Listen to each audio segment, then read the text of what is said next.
When markets panic over a crashing yen, news anchors talk about inflation and portfolios.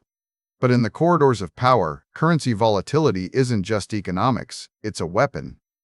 In this new era of U.S.-Japan alignment under Prime Minister Sanae Takaichi, Washington has signaled it is willing to absorb short-term economic friction in Tokyo because letting China exploit dollar weakness would be a catastrophic strategic failure. This video explains why the billions being spent on stabilization isn't about saving the yen.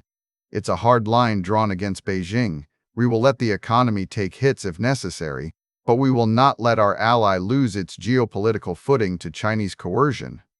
The common narrative suggests that when Japan and the United States intervene in currency markets, they are simply trying to prop up prices or protect consumers from rising import costs. This is a fundamental misunderstanding of the current strategic landscape. The question leaders ask isn't about stabilizing the exchange rate for the sake of an economy. It is about denying leverage to an adversary who views financial instability as a weaponizable tool. When we see coordinated intervention, we are witnessing active denial rather than passive market correction.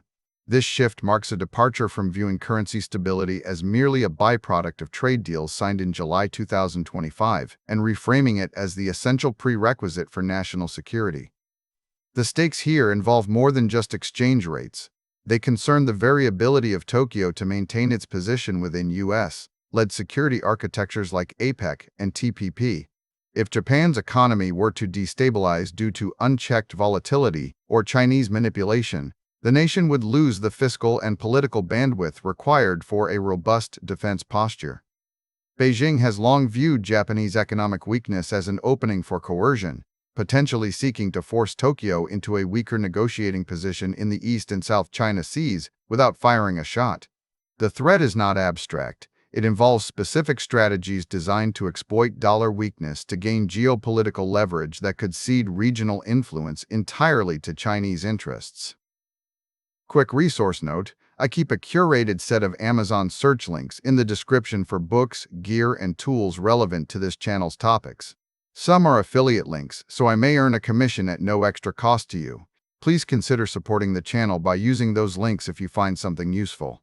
This strategic calculus has driven a fundamental shift in the alliance, moving from a traditional economic partnership toward integrated strategic deterrence. Under the administration established following Prime Minister Sanae Takaichi's historic election on October 21, 2025, Tokyo has committed to raising defense spending to 2% of GDP, 2 years ahead of schedule. This aggressive posture represents an abandonment of the decades-old 1% cap that had constrained Japanese security policy for generations. The decision was expedited because 3 years since the last revision of major national security documents, the window to act before China solidifies its dominance has narrowed significantly. Tokyo cannot wait for a slow economic recovery if it means ceding ground now. They must build deterrence immediately by treating financial stability as a component of military readiness rather than just an accounting exercise. The logic driving this pivot is that Beijing views Japanese economic fragility as a tactical advantage. If the yen continues to weaken without coordinated support, the cost of importing energy and raw materials for Japan's industrial base rises sharply, straining the budget available for long-range precision strikes and naval modernization.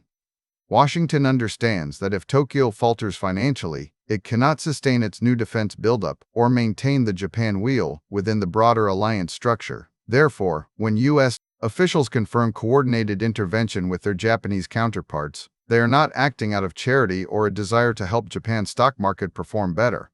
They are spending billions to ensure that economic instability does not become a wedge driven by Beijing.